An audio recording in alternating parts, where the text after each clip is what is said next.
샬롬, 하나님과 동행하는 새벽기도회 달라스 임마누엘 교회 권성철 목사입니다. 오늘도 하나님과 동행하며 풍성함을 누리시는 저와 여러분 되시길 주님의 이름으로 축복합니다. 오늘 말씀은 창세기 3장 1절에서 6절까지의 말씀입니다. 그런데 뱀은 여호와 하나님이 지으신 들짐승 중에 가장 강교하니라. 뱀이 여자에게 물어 이르되 하나님이 참으로 너희에게 동산 모든 나무의 열매를 먹지 말라 하시더냐.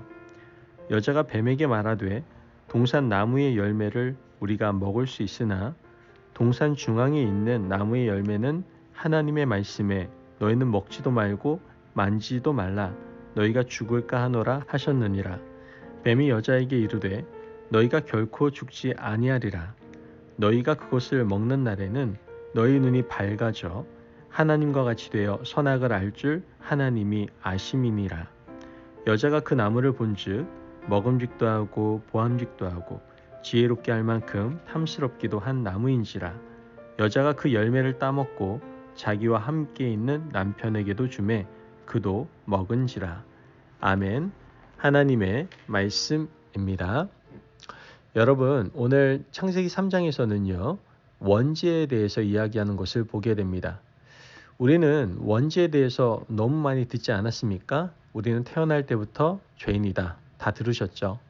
그런데 사실 성경을 자세히 보면 원죄 이전에 원복이 있었습니다. 우리 인간이 죄짓기 전에 하나님은 우리 인간을 창조하시고 너는 죄인이야.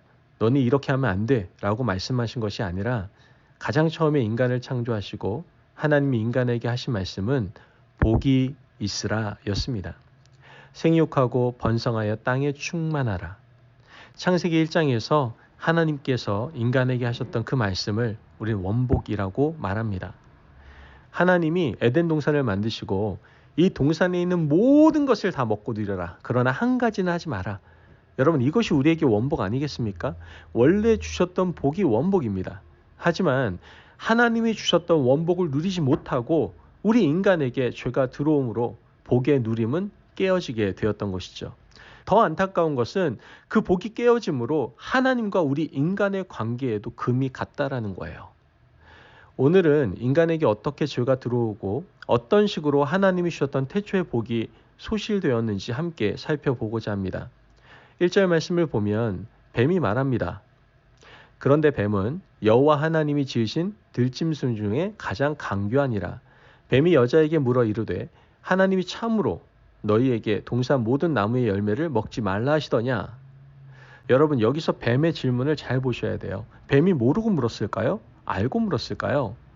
이 뱀은요 하나님이 인간에게 하신 말씀을 다 알지만 이렇게 물었습니다. 굉장히 부정적으로 접근합니다. 하나님이 참으로 너희에게 동산 모든 나무의 열매를 먹지 말라 하시더냐. 여러분, 누구나 이런 식으로 듣다 보면 불만이 생깁니다. 아, 그렇지. 난 이것도 없지. 난 이래서 안 돼. 난 이래서 항상 모자라. 그래서 내 인생이 지금 이 모양 이 꼴이구나. 이런 생각을 하게 됩니다. 뱀이 그렇게 들어온 거예요. 먹지 말라 하시더냐?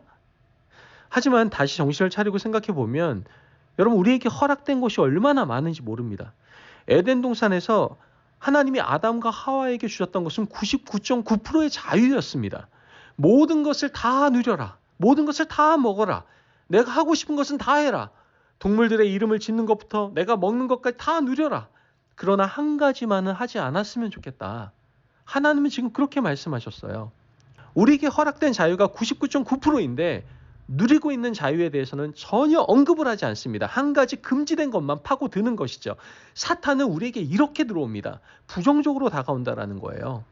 이와 같이 부정적인 질문과 앞에 나오는 말 참 재밌습니다. 보세요. 하나님이 참으로 너에게 동산 모든 이런 말을 붙이고 있어요. 모든 먹지 말라 하시더냐. 하나님이 먹지 말라고 한 것은 하나인데 그 하나가 마치 전체인 것처럼 둔갑하지 않습니까? 여러분, 우리 인생을 한번 생각해 보세요. 우리 인생에 금지된 것이 많은지 할 수 있는 것이 많은지 한번 생각해 보세요. 하나님께서 우리에게 막으신 것이 많은지 허락하신 자유가 많은지 한번 하나하나 생각해 보면 우리에게는 굉장히 많은 자유가 허락되어 있습니다. 우리에게는 하나님이 주신 무한대의 축복과 은총이 있다라는 것이죠. 그런데 사탄은 항상 우리 마음에 가라지를 뿌립니다. 너 예수 믿어서 잘된 게 뭐가 있냐? 너 예수 믿어서 축복받은 게 도대체 뭐야? 너 이것도 안 됐잖아. 이것도 안 됐잖아. 여러분, 그런 마음이 들 때 우리는 사탄이 내 마음에 가라지를 뿌리고 있는 중이구나 라고 생각할 수 있어야 됩니다. 그렇다면 우리는 이러한 사탄의 공격 가운데서 어떻게 이겨낼 수 있을까요? 하나님이 허락하신 것, 하나님이 나에게 주신 것을 하나하나 곱씹어 보시기를 바랍니다. 교회에 대해서, 이 나라에 대해서, 자식에 대해서 한번 생각해 보시길 바라요.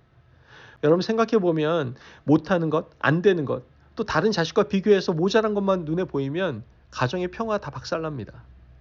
여러분, 고마운 것, 잘하는 것, 그럼에도 불구하고 귀한 것, 이런 것들을 하나하나 생각해 보시고 칭찬하시기를 바라요. 이와 같은 긍정적인 칭찬과 감사가 하나님이 우리에게 주신 에덴을 지킬 수 있는 비결입니다. 두 번째, 사탄이 우리에게 들어올 때 어떻게 들어왔습니까?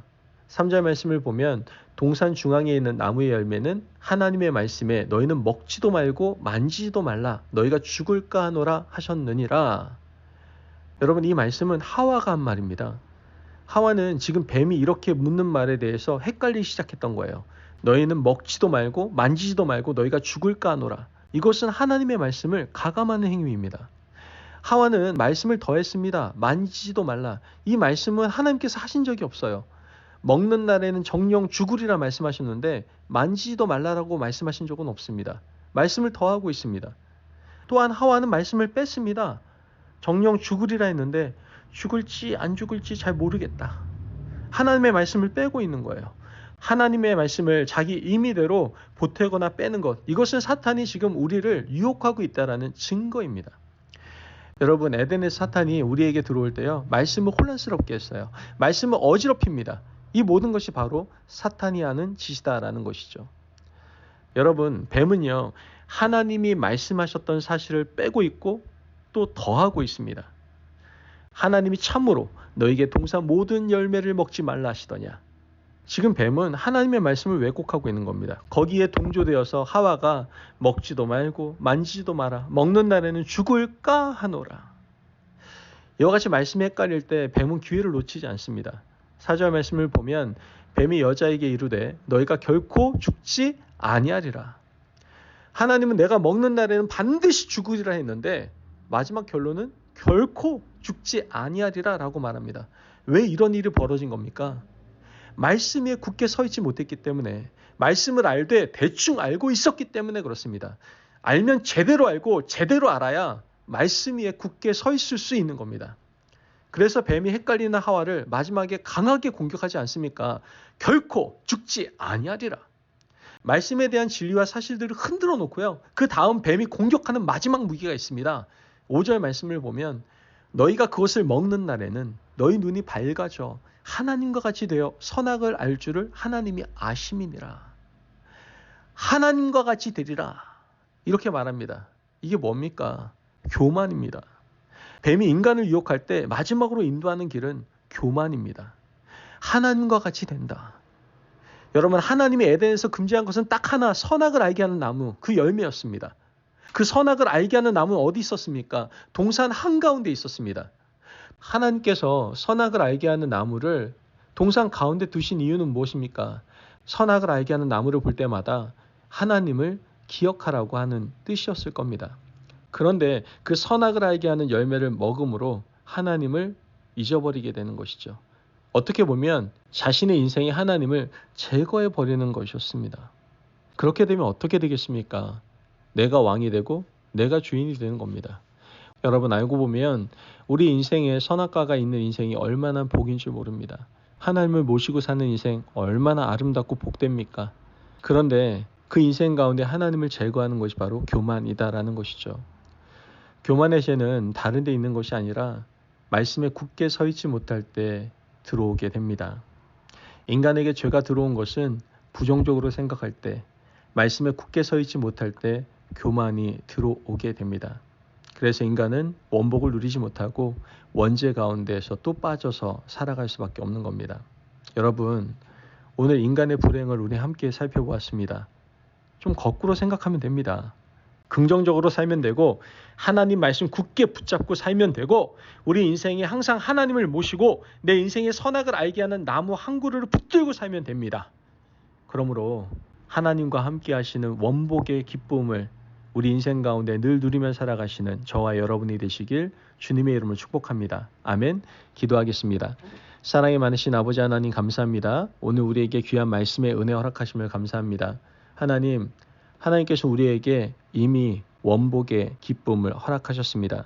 그러나 우리가 교만함으로 죄로 인하여 그 원복을 누리며 살지 못할 때가 너무나 많음을 고백합니다. 이젠 우리가 긍정적으로 말씀을 굳게 붙잡고 살아가며 항상 하나님을 내 마음에 모시고 살아가게 하여 주옵소서. 그러 말미암아 하나님께서 우리에게 원래 주셨던 그 원복의 기쁨을 날마다 누리며 살아가는 하나님의 자녀 될 수 있도록 축복하여 주옵소서. 감사함이 예수님의 이름으로 기도합니다. 아멘. 오늘도 하나님과 동행하며 풍성함을 누리시는 저와 여러분 되시길 주님의 이름으로 축복합니다. 여러분, 하나님의 자녀인 우리에게는 원복이 있습니다. 그러나 죄로 인하여 그 원복이 먼지가 되어버렸죠. 이제 다시 한번 그 원복을 소망하며 하나님께 붙어 있읍시다.